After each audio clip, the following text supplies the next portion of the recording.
নমস্কাৰ এই মুহূৰ্তত আহি পৰিছে কেইবাটাও গুৰুত্বপূৰ্ণ খবৰ আৰু এনে ধৰণৰ খবৰসমূহ নিতৌ পাবলৈ চেনেলটো ছাবস্ক্ৰাইব কৰি ভিডিঅ'টোত এটা লাইক কৰি দিবলৈ নাপাহৰিব।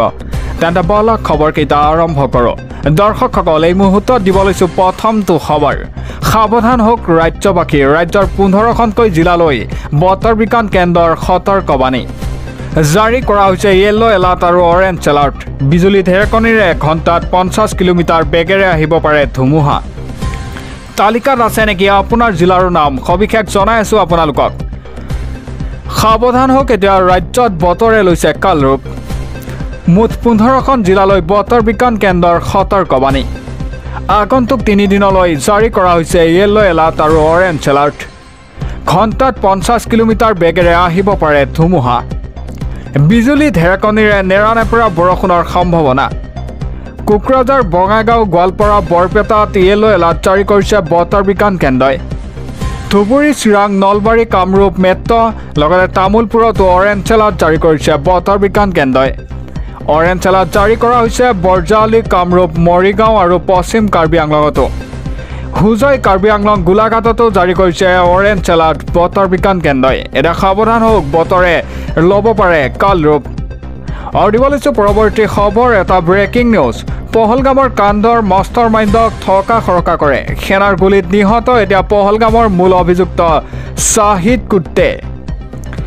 চুপিয়ানত ভাৰতীয় সেনাৰ অভিযানত নিহত হৈছিল কুট্টেৰ লগতে অন্য দুৰ্ধৰ্ষ সন্ত্ৰাসবাদী। সন্ত্ৰাসবাদক পুলিয়ে পোখাই উফালি পেলোৱাৰ হুংকাৰ দিছিল প্ৰধানমন্ত্ৰী নৰেন্দ্ৰ মোদীয়ে।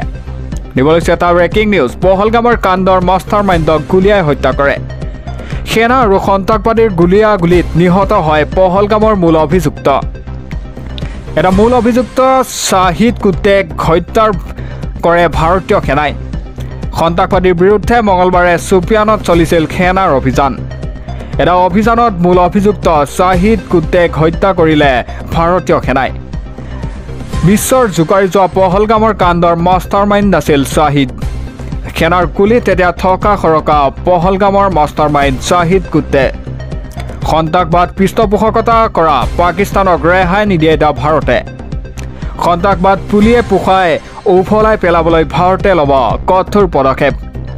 দেশক সম্বোধন কৰি সন্ত্ৰাসবাদৰ বিৰুদ্ধে হুংকাৰ দিছিল প্ৰধানমন্ত্ৰী নৰেন্দ্ৰ মোদীয়ে। এতিয়া প্ৰধানমন্ত্ৰী মোদীৰ হুংকাৰৰ পিছতেই সেনাৰ ব্যাপক অভিযান। অভিযানত কুট্টেৰ সৈতে নিহত হয় আন দুৰ্ধৰ্ষ সন্ত্ৰাসবাদীৰ সংগঠনত TRFৰ মুৰব্বী আছিল শ্বাহিদ কুট্টে। এটা লস্কৰ-ই-তৈবা আৰু TRFে পহলগামৰ প্ৰাণ লৈছিল 26জনকৈ পৰ্যটকক। এটা ডেনিছ ৰিজৰ্টত সংঘটিত হোৱা গুলীচালনাৰ সৈতেও জড়িত আছিল শ্বাহিদ। এটা চুপিয়ানত সন্ত্ৰাসবাদীৰ বিৰুদ্ধে বৰ্তমানেও চলি আছে অভিযান। সমগ্ৰ অঞ্চল ঘেৰাও কৰি সেনাৰ নিৰাপত্তাৰক্ষীয়ে চলাইছে এতিয়া অভিযান। পহলগামৰ কাণ্ডৰ মাষ্টাৰ মাইণ্ডক গুলীয়াই হত্যা কৰে। আৰু দিব লৈছোঁ পৰৱৰ্তী খবৰ, বেদখলকৃত ভূমিত প্ৰশাসনৰ উচ্ছেদ অভিযান। 40 বছৰ ধৰি বেদখল কৰি থকা মাটিত প্ৰশাসনৰ উচ্ছেদ। বিশাল আৰক্ষী বাহিনীলৈ প্ৰশাসনে চলালে উচ্ছেদ অভিযান। এটা দণ্ডাধীশ লাটমণ্ডলৰ উপস্থিতিত বুলডোজাৰে ট্ৰেক্টৰে চলালে উচ্ছেদ অভিযান।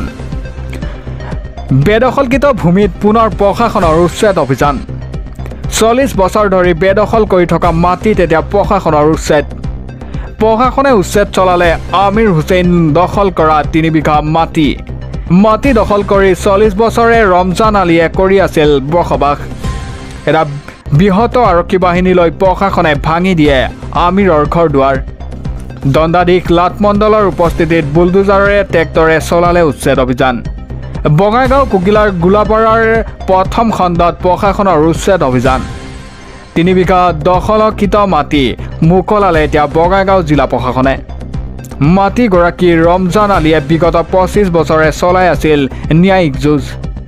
আদালতৰ নিৰ্দেশনা অনুযায়ী মাটিখিনি দখলমুক্ত কৰি গৰাকীক চমজালে প্ৰশাসনে। বেদখলকৃত ভূমিত পুনৰ প্ৰশাসনৰ উচ্ছেদ অভিযান। আৰু দিব লৈছোঁ পৰৱৰ্তী খবৰ, বিদ্যালয়ৰ 2 শিশু ছাত্ৰীৰ সৈতে ভয়ংকৰ ঘটনা। বিদ্যালয়ৰ ৰান্ধনী আৰু প্ৰধান শিক্ষকৰ বিৰুদ্ধে গুৰুতৰ অভিযোগ উত্থাপন হয়। ৰাজ্য উত্তাল কৰি বিদ্যালয় চৌহদ। প্ৰতিবাদকাৰী ৰাইজৰ দাবী প্ৰধান শিক্ষক ৰান্ধনীক বদলি কৰক অন্যথা আমি শান্ত নাথাকোঁ এনেদৰে মন্তব্য কৰে প্ৰতিবাদকাৰীয়ে বিদ্যালয়ত ৰান্ধনীয়ে প্ৰহাৰ কৰিলে শিশু আৰু ছাত্ৰীক দুই শিশু ছাত্ৰীক প্ৰহাৰক লৈ বিদ্যালয়ত এতিয়া উত্তপ্ত পৰিস্থিতি অভিযোগৰ পিছতে এতিয়া শ শ ৰাইজে উত্তাল কৰিলে বিদ্যালয়ৰ চৌহদ বিদ্যালয়ৰ ৰান্ধনীয়ে শিশু ছাত্ৰীক প্ৰহাৰৰ গুৰুত্বৰ অভিযোগ প্ৰধান শিক্ষক শ্বাহজাহান আলীৰ উচতনিত দুই শিশু আৰু প্ৰহাৰৰ অভিযোগ ৰান্ধনী বাৰাহজান নেছাই প্ৰহাৰ কৰি আঘাতপ্ৰাপ্ত কৰাৰ গুৰুত্বৰ অভিযোগ বিদ্যালয়ৰ চৌহদত এতিয়া উত্তপ্ত কৰি তুলিছে শ শ ৰাইজ আৰু অভিভাৱকে কামৰূপ দক্ষিণ ভুলুকাবাৰী প্ৰাথমিক বিদ্যালয়ত এই ভয়ংকৰ ঘটনাটো সংঘটিত হয় শিশু নিৰ্যাতনকাৰী প্ৰধান শিক্ষক আৰু ৰান্ধনীৰ বিৰুদ্ধে শতাধিক ৰাইজৰ প্ৰতিবাদ আৰু দিব লৈছোঁ পৰৱৰ্তী খবৰ ভাৰতৰ মাটিত থাকি ভাৰত বিৰোধী কাৰ্যকলাপ সহ্য নকৰে ভাৰতত থাকি চোৰাংচোৱাগিৰি কৰিছে পাকিস্তানীৰ বিষয়াই ভাৰতৰ নিৰ্দেশ এতিয়া নতুন দিল্লীত থকা পাকিস্তানৰ উচ্চায়ুক্তৰ কৰ্মচাৰীক এতিয়া ভাৰত চৰকাৰে বান্ধি দিলে 24 ঘণ্টাৰ সময়সীমা দিব লৈছে এটা অতিকৈ গুৰুত্বপূৰ্ণ খবৰ ভাৰতৰ মাটিত থাকি ভাৰত বিৰোধী কাৰ্যকলাপ সহ্য নকৰে ভাৰতত থাকি চোৰাংচোৱাগিৰি কৰিছে পাকিস্তানীৰ বিষয়াই ভাৰতৰ নিৰ্দেশ এতিয়া নতুন দিল্লীত থকা পাকিস্তান উচ্চায়ুক্তৰ কৰ্মচাৰীক ভাৰত চৰকাৰে বান্ধি দিলে এতিয়া 24 ঘণ্টাৰ সময়সীমা ভাৰতত থাকি পাকিস্তানৰ চোৰাংচোৱাগিৰি কৰাৰ গুৰুত্বৰ অভিযোগ এটা দেশৰ বহু তথ্য পাকিস্তানলৈ প্ৰেৰণৰ অভিযোগ কৰ্মচাৰীগৰাকীৰ বিৰুদ্ধে এই ভয়ংকৰ তথ্য পোহৰলৈ অহাৰ পিছতেই কঠোৰ পদক্ষেপ ভাৰত চৰকাৰৰ 24 ঘণ্টাৰ ভিতৰতে দিল্লী এৰিব লাগিব এতিয়া উচ্চায়ুক্ত কাৰ্যালয়ৰ বিষয়াগৰাকীয়ে ভাৰতৰ মাটিত থাকি ভাৰত বিৰোধী কাৰ্যকলাপ সহ্য নকৰে এতিয়া ভাৰতে আৰু দিব লৈছোঁ পৰৱৰ্তী খবৰ শাসকৰ বৰ্বৰতা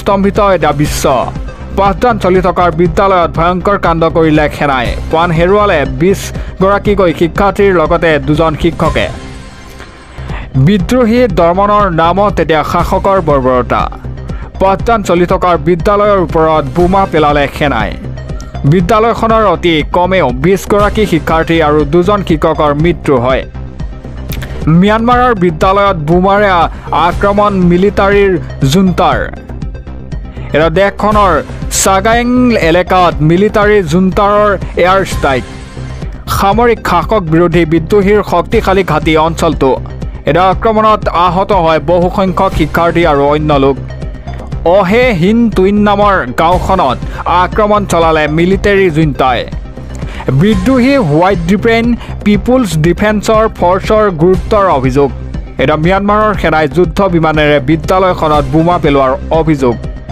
বিদ্যালয়খনত আছিল প্ৰাথমিকৰ পৰা উচ্চতৰ মাধ্যমিকৰ পৰ্যন্তৰ শিক্ষাৰ্থী এটা যুদ্ধ বিমানেৰে পোনপটীয়াকৈ বিদ্যালয়খনত বোমা পেলোৱাৰ অভিযোগ উত্থাপন হয় এটা ম্যানমাৰৰ জুণ্টা বাহিনীৰ এই বৰ্বৰতাই স্তম্ভিত কৰিছে বিশ্বক বিদ্ৰোহী দমনৰ নামত এতিয়া শাসকৰ বৰ্বৰতা আৰু দিব লৈছোঁ পৰৱৰ্তী খবৰ মুছলমানে কৰি অহা দীৰ্ঘদিনৰ দাবী পূৰণ কৰিবলৈ গৈ আছে চৰকাৰে প্ৰথমবাৰলৈ মুছলমানসকলক দিব পাৰিব নিজৰ জাতিৰ পৰিচয় ৰাজ্যৰ মুছলমানসকলক লৈ কেইবাটাও ডাঙৰ মন্তব্য মুখ্যমন্ত্ৰী ডক্টৰ হিমন্ত বিশ্ব শৰ্মাৰ ৰাজ্যৰ মুছলমানসকলক লৈ কেইবাটাও ডাঙৰ মন্তব্য কৰে মুখ্যমন্ত্ৰীগৰাকীয়ে মুছলমানে কৰি অহা দীৰ্ঘদিনৰ দাবী পূৰণ কৰিবলৈ গৈ আছে চৰকাৰে প্ৰথমবাৰলৈ মুছলমানসকলে দিব পাৰিব নিজৰ জাতিৰ পৰিচয় জাতিগত জনগণনাৰ ফলত লাভান্বিত হ'ব অসমৰ মুছলমানসকল অসমীয়া মুছলমানে মুকলিকৈ লিখিব পাৰিব নিজৰ জলহা চৈয়দৰ পৰিচয়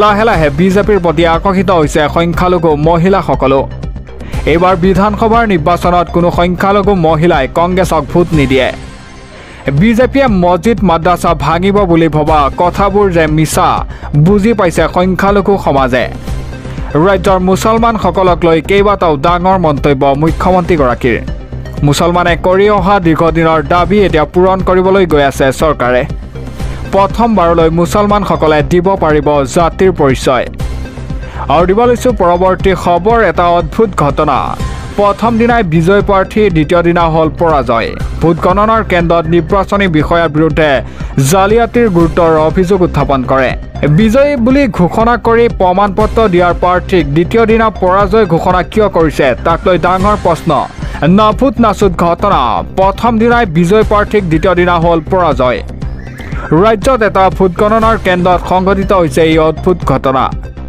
ভোট গণনাৰ কেন্দ্ৰত নিৰ্বাচনী বিষয়াৰ বিৰুদ্ধে ভয়ংকৰ জালিয়াতিৰ অভিযোগ প্ৰথম দিনা বিজয়ী বুলি ঘোষণা কৰি প্ৰমাণ পত্ৰ দিয়া প্ৰাৰ্থীক দ্বিতীয় দিনা পৰাজয় ঘোষণা দৰঙৰ দলগাঁও সমজিলাত ভোট গণনাৰ কেন্দ্ৰত নিৰ্বাচনী বিষয়াৰ বিৰুদ্ধে গুৰুতৰ অভিযোগ ভোট গণনাৰ কেন্দ্ৰৰ ২ নং হলত ভয়ংকৰ জালিয়াতিৰ অভিযোগ উত্থাপন হয় এটা নিৰ্দলীয় প্ৰাৰ্থী মতিউৰ ৰহমানে 11 মেত প্ৰথম দিনা লাভ কৰিছিল জয়ৰ প্ৰমাণ পত্ৰ ৰিটাৰ্নিং বিষয়াৰ স্বাক্ষৰিত প্ৰমাণ পত্ৰও লাভ কৰিছিল মতিউৰ ৰহমানে প্ৰতিদ্বন্দ্বী আজগৰ আলীক 4টা ভোটত পৰাস্ত কৰি লাভ কৰিছিল প্ৰমাণ পত্ৰ এটা পৰৱৰ্তী দিনটোত পুনৰ বেলট পেপাৰ গণনা কৰাত পৰাজিত হয় মতিউৰ ৰহমান 11 মেত বিজয়ী মতিউৰ ৰহমানে লাভ কৰা 437টা ভোটৰ বিপৰীতে আজগৰে লাভ কৰিছিল 433টা ভোট এটা বিভাগীয় দায়িত্বত থকা বিষয়াই আঙুলিৰে টিপ দি নষ্ট কৰি ভোট বাতিল কৰাৰ অভিযোগ 6টাকৈ ভোট বাতিল হোৱাক লৈ আঙুলিৰে টিপ দি নষ্ট কৰাৰ অভিযোগ উত্থাপন হয় এটা ভোট বাতিলৰ পিছতে 11টা ভোটৰ ব্যৱধানত জয়ী হোৱা বুলি ঘোষণা কৰে আজগৰ আলীক এটা নিৰ্বাচনী বিষয়াৰ ঘোষণা মানি নলয় বুলি প্ৰতিবাদ এতিয়া মতিউৰৰ লগতে সমৰ্থকসকলৰ ৰাজ্যৰ নিৰ্বাচনী আয়োগ আৰু মুখ্যমন্ত্ৰীৰ ওচৰত ন্যায় বিচাৰিছে মতিউৰ ৰহমানে এটা নাফুত নাচুত ঘটনা প্ৰথম দিনাৰ বিজয় প্ৰাৰ্থী দ্বিতীয় দিনা হ'ল পৰাজয়